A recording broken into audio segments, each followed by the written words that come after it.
Hello, আসসালামু আলাইকুম। আমি এলিজাস ব্লগ থেকে নিয়ে এলাম নতুন একটা ব্লগ নিয়ে।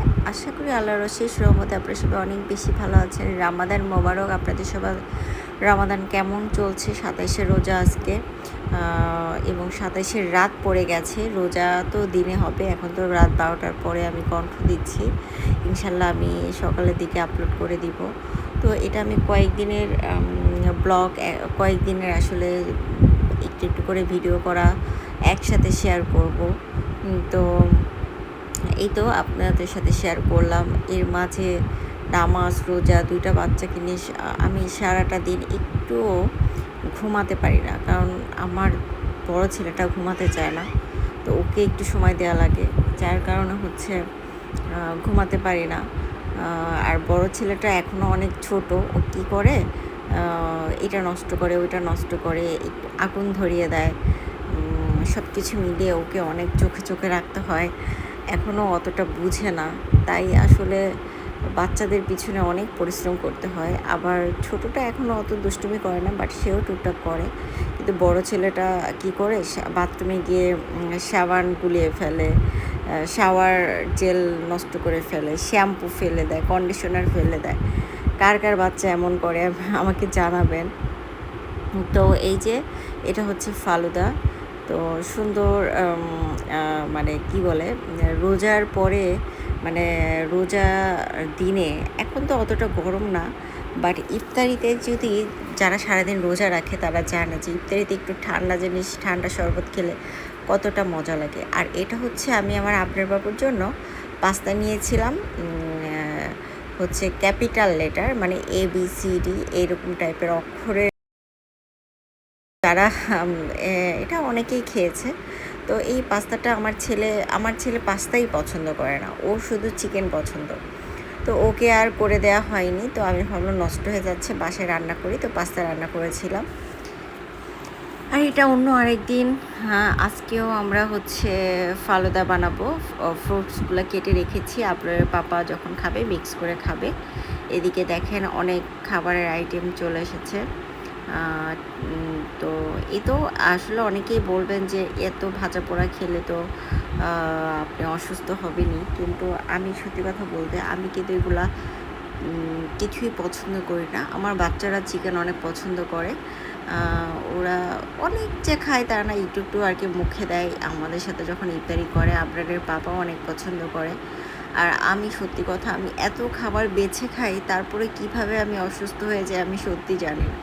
আমি কিন্তু খুব চুজি খাবারের ব্যাপারে, খুব একটা সহজে তেমন কিছু খাই না। আর আবরারের পাপা অনেক মাছ নিয়ে এসেছে, আর এই টাইপের মাছ আমার অনেক পছন্দ।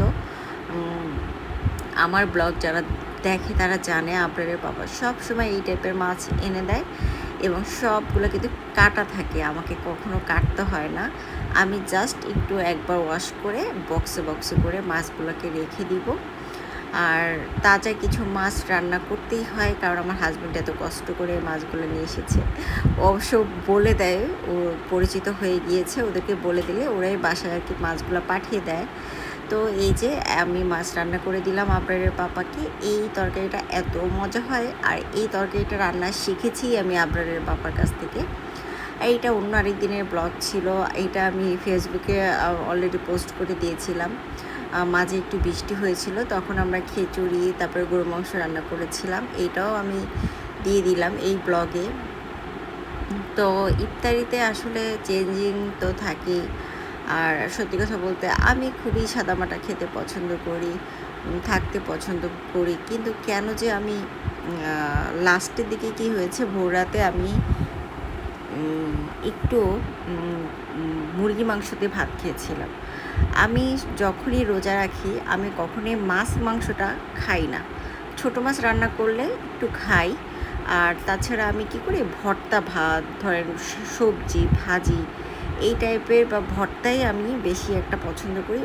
এই টাইপের খাবার খেলে আমি রোজা রাখতে পারি খুব সুন্দর, কোনো প্রবলেম হয় না। তো সেদিন রাতে আমি একটু মুরগি মাংস খেয়েছিলাম, আমার কাছে মনে হয় এটার কারণেই আমার এই প্রবলেম হয়েছে। তারপরে সকালবেলা তো বমি, তারপরে পেট ব্যথা আমার। আমি এতটা মানে আমি যতটা সাহস আবার ততটাই দুর্বল। তো আমি খুব কান্নাকাটি করছিলাম, পরে তো ওষুধ খেতে হয়েছে। তো এই হলো আমার অসুস্থতার কাহিনী। আমি জানি না, আমি এখনও ভাবি কেন আমি মুরগি মাংসটা খেতে গিয়েছিলাম। আমি কেন আমার এই বাকি রোজাগুলো আমি রাখতে পারছি না, কারণ আমাকে ওষুধ খেতে হচ্ছে। আর এছাড়াও একটু অন্য প্রবলেমও আছে, যার কারণে আমাকে ওষুধ খেতে হচ্ছে, অ্যান্টিবায়োটিক। তো এটা হচ্ছে, এই তো আমার ননদদের দাওয়াতে হয়েছিল, ননদ এসেছিল, তারপরে একটা ভাইয়া এসেছিল, পাপার ফ্রেন্ড। তো আমরা সবাই মিলে ইফতার করছিলাম, সেই দিনের ভিডিওটা। তো আসলে লাইফে অনেক কিছু হয়ে যায়, সব কিছু কিন্তু আমরা শেয়ার করি না। এই যে ব্লগ করছি, তাই আপনাদের যতটুকু বলছি আপনারা ঠিক ততটুকুই কিন্তু জানতে পারছেন। তো এই হলো অবস্থা। আর এই তো আমার ভিডিও যদি ভালো লেগে থাকে আমার এই চ্যানেলটাকে সাবস্ক্রাইব করে রাখবেন, লাইক দিবেন, কমেন্ট করবেন। আর ফেসবুকে আমার যত ভাই বোনেরা আমার ভিডিও ধৈর্য সহকারে, ইউটিউবের এবং ফেসবুকের ভাইয়া আপুরা ধৈর্য সহকারে আমার কথাগুলো শুনলেন, আমার ভিডিওটা দেখলেন, তাদেরকে আন্তরিক ভালোবাসা এবং শুভেচ্ছা জানিয়ে আমার ব্লগটা এখানে শেষ করব। অনেক কষ্ট করে আসলে কণ্ঠটা দিলাম, কারণ সারাটা দিন আমি একটু ঘুমাতে পারি না। আর বাসায় তো অনেক কাজ থাকেই টুকটাক। তো মামি আমার যে কাজ করে, ওই মামি থাকাতে আমার অনেকটা হেল্প হয়, কিন্তু বাচ্চাদের পিছনে যে পরিশ্রমটা ওটা কিন্তু আমাকেই করতে হয়। তো যাই হোক, এটা আসলে প্রতিটা মায়েরই এই পরিশ্রমটা করতে হয়, এবং প্রতিটা মা এই পরিশ্রমটা ভালোবেসেই করে। তারা যতটাই বাচ্চাদের বকা দিক না কেন, ভালোবেসেই করে। আপনারা সবাই ভালো থাকবেন। আল্লাহ হাফেজ।